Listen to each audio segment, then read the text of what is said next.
মগরাহাট পূর্বে কলসে সেলিম লস্করের তত্ত্বাবধানে তৃণমূল প্রার্থী শর্মিষ্ঠা পুরকাইতের সমর্থনে প্রচার ঘিরে জনগণের উন্মাদনা তুঙ্গে।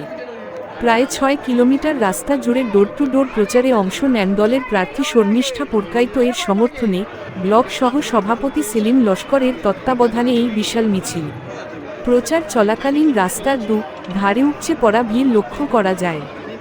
বহু মানুষ শঙ্খধ্বনি ও উলুধ্বনির মাধ্যমে প্রার্থীকে স্বাগত জানান, অনেকে আবার পা ছুঁয়ে প্রণাম করেন। এছাড়াও উপস্থিত ছিলেন সভাপতি রুনা ইয়াসমিন, যুবনেতা বাচ্চু শেখ, প্রদীপ হালদার, হাসানুজ্জামান শেখ, আইজুল হক লস্কর, নুরুদ্দিন বৈদ্য সহ অন্যান্য কর্মী সমর্থকেরা। এদিন প্রচারের এক মানবিক দিকও সামনে আসে। রাস্তার ধারে বসে থাকা শতভাগ প্রতিবন্ধী কলেজ ছাত্র বাপি ফকিরের গলায় মালা পরিয়ে দেন সেলিম লস্কর এবং তার পাশে থাকার আশ্বাস দেন।